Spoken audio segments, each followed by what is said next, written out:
नमस्कार दोस्तों, स्वागत है मेरे YouTube चैनल टीचर ज्योति 99 पे। तो आज हम उसी के आगे पढ़ेंगे। तो देखिए, द्रव्यांक का माध्यम और उसके अपवर्तनांक और द्रव्यांक माध्यम और उसका अपवर्तनांक जानेंगे। ठीक है, वायु में अपवर्तनांक कितना होता है? 1.0003 होता है। जल में कितना होता है? जल में होता है 1.33। बर्फ़ में कितना होता है? 1.31। अल्कोहल में कितना होता है? 1.36। किरोसिन में होता है 1.44।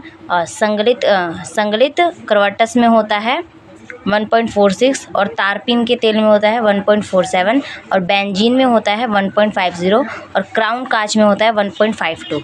वैसे ही कनाडा बाल्सम में होता है 1.53।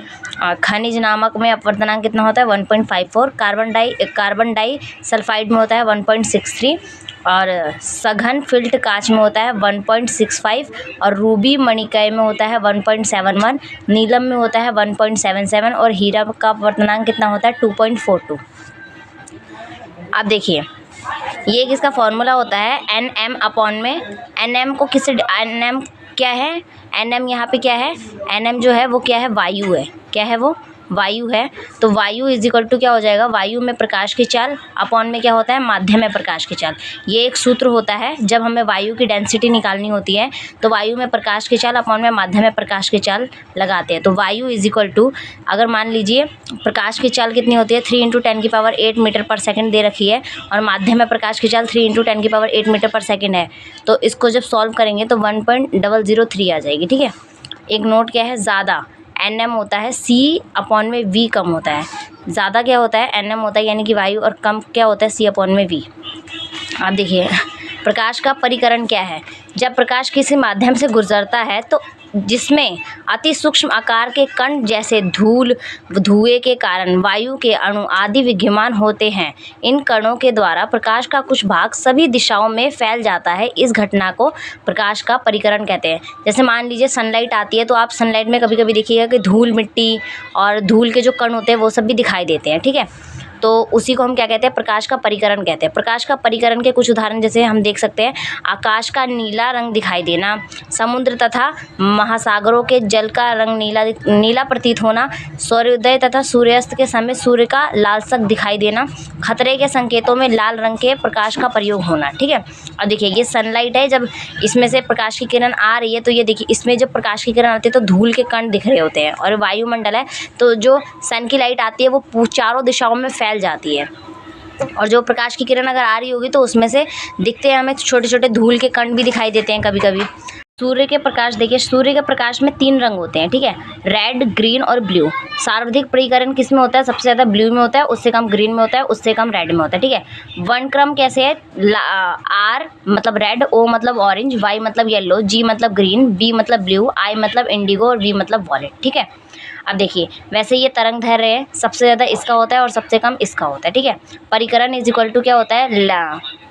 परिकरण इज इक्वल टू 1 अपॉन में लैम्डा होता है। ठीक है, परिकरण इज इक्वल टू क्या होता है? 1 अपॉन में लैम्डा होता है। प्रकाश का पूर्ण आंतरिक परावर्तन क्या होता है? अब देखिए, अब हम पढ़ेंगे प्रकाश का पूर्ण आंतरिक परावर्तन।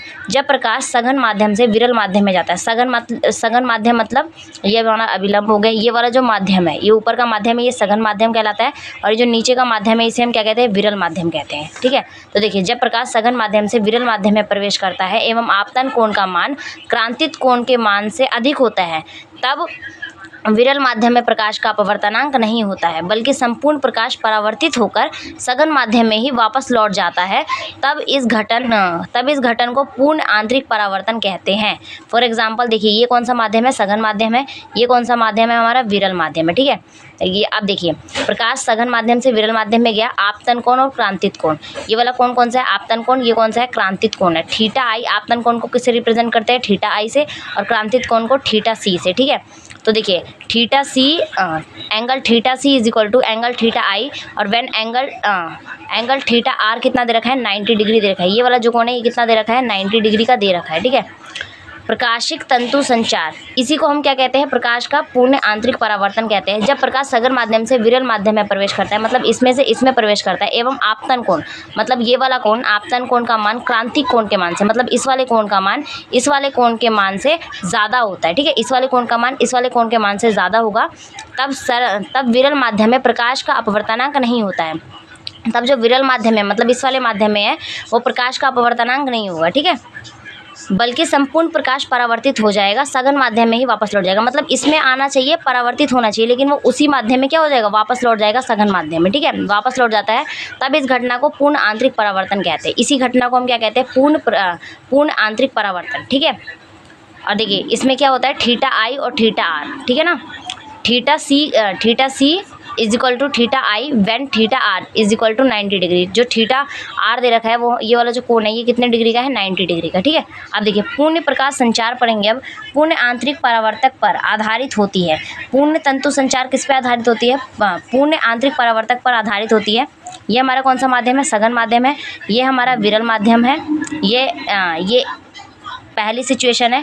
क्रांतित कोण में ये देखिए दूसरी सिचुएशन है। ये जो सी है इसे हम क्रांतित कोण कहते हैं, ठीक है। और ये पूर्ण आंतरिक परावर्तन हुआ। पहले सघन माध्यम से विरल माध्यम में गया, फिर क्रांतित कोण बना, फिर जो सी माध्यम है ये इस वाले विरल माध्यम में ना जाके, मतलब ये जो माध्यम था नीचे वाला, ये विरल माध्यम में ना जाके ये ऊपर ही परावर्तित हो गया, मतलब उसी माध्यम में वापस लौट गया। तो ये इसी घटना को हम क्या कहते हैं, पूर्ण आंतरिक परावर्तन घटना कहते हैं। जो यहाँ पे एक्सप्लेन किया हुआ है, यहीं पे ये चीज़ लिखी हुई है, ठीक है। अब देखिए आगे पढ़ेंगे। पूर्ण आंतरिक परावर्तन की शर्तें भी होती है कुछ। पहला शर्त क्या है, आंतरिक परिवर्तन की घटना केवल तभी संभव है जब निम्नलिखित दो शर्त पूरी होती है। ये दोनों शर्तें पूरी होंगी तभी ये घटना संभव है। पहला कौन सा है, प्रकाश सघन माध्यम से विरल माध्यम की ओर जाना चाहिए, मतलब सघन माध्यम से विरल माध्यम की ओर। मतलब मान लीजिए ये वाला जो माध्यम था हमारा, ये सघन माध्यम था, और ये वाला माध्यम है ये हमारा कौन सा माध्यम है, विरल माध्यम है। कौन सा माध्यम है, विरल माध्यम है। तो प्रकाश इस वाले माध्यम से इस वाले माध्यम में जाना चाहिए, ठीक है। दूसरा कौन सा है, आपतन कोण का मान क्रांतित कोण के मान से अधिक होना चाहिए। ये वाला जो कोण है इस वाले कोण के मान क्रांतित कोण के, मतलब ये जो एंगल बनेगा सी वाला, इस वाले कोण के मान से क्या होना चाहिए, अधिक होना चाहिए, ठीक है। इस वाले कोण के मान से अधिक होना चाहिए। प्रकाश सघन माध्यम से विरल माध्यम में जाएगा, फिर आपतन कोण क्रांतित कोण से क्या होना चाहिए, ज़्यादा होना चाहिए, यानी कि अधिक होना चाहिए। एंगल थीटा आई ज़्यादा होना चाहिए किससे, एंगल थीटा सी से, यानी कि क्रांतित कोण से, ठीक है। अब देखिए पूर्ण आंतरिक परावर्तन के उदाहरण कैसे है, जैसे मान लीजिए हीरे का चमकना, कांच में पड़ी दरारों का चमकना, जल में रखी कांच की परख नली का चमकना, रेगिस्तान व ठंडे देशों में मारीचिका, ठीक है। अब देखिए सबसे ज़्यादा किस में होता है, सॉलिड में होता है, फिर लिक्विड में होता है, फिर गैस में होता है, ठीक है। सबसे कम होता है गैस में। अब देखिए प्रकाश का वर्ण विक्षेपण क्या होता है। सूर्य के प्रकाश श्वेत प्रकाश को प्रिज्म से गुजरने पर यह प्रकाश 7 अवयवी रंगों में विभक्त हो जाता है। जैसे रेनबो, मान लीजिए आप रेनबो देखते हैं तो रेनबो में कितने कलर होते हैं, 7 कलर होते हैं। आप कभी भी सूर्य के प्रकाश को किसी कांच में रख के देखिएगा तो उसमें से 7 कलर निकलेंगे, ठीक है। रखने पर विभक्त हो जाने की घटना को क्या कहते हैं, प्रकाश का वर्ण विक्षेपण कहते हैं। जैसे मान लीजिए सनलाइट आके इस कांच पे पड़ी और ये 7 रंगों में विभक्त हो गई, जिसमें आर क्या है, रेड कलर है, ओ मतलब ऑरेंज कलर, वाई मतलब येलो कलर, जी मतलब ग्रीन कलर, बी मतलब ब्लू कलर होता है, आई मतलब इंडिगो कलर, और वी मतलब बैगनी कलर, ठीक है। वी मतलब वॉलेट कलर यानी कि बैगनी कलर, आई मतलब इंडिगो मतलब जामुनी कलर, बी मतलब ब्लू कलर, जी मतलब ग्रीन कलर यानी कि हरा कलर, वाई मतलब येलो यानी कि पीला कलर, ओ मतलब ऑरेंज यानी कि संतरी कलर, और लाल नारंगी कलर, और लाल यानी कि रेड मतलब नारंगी कलर, ठीक है। ये हमारा क्या है, ये हमारा वर्णक्रम है, ये हमारा आपतन कोण है। ये याद करने की टेक्निक है, आप सिंपल से याद कर सकते हैं, ROYGBIV, ठीक है ना। ये सनलाइट गई और एक प्रिज्म पर पड़ी और 7 रंगों में क्या हो गई, विभक्त हो गई, ठीक है। वर्ण विक्षेपण हो गया इसका। अब देखिए वर्ण विक्षेप होता है V और 1 में लैम्डा, यानी कि ये जो लैम्डा है ये क्या है हमारा, ये तरंग दैर्घ्य है, ठीक है। वर्ण विक्षेप का क्रम क्या होता है, सबसे कम किसका होता है, लाल का होता है, और सबसे ज़्यादा किसका होता है, V का, यानी कि वॉलेट का होता है, ठीक है। ये चैप्टर यहीं ख़त्म होता है। कल के चैप्टर में हम पढ़ेंगे इलेक्ट्रिसिटी। कल का टॉपिक हमारा ये रहेगा इलेक्ट्रिसिटी। आई होप आप सभी को समझ आया होगा। तो प्लीज़ समझ आया हो तो लाइक शेयर कमेंट कीजिएगा एंड सब्सक्राइब भी ज़रूर कीजिएगा। Thanks for watching. Thank you.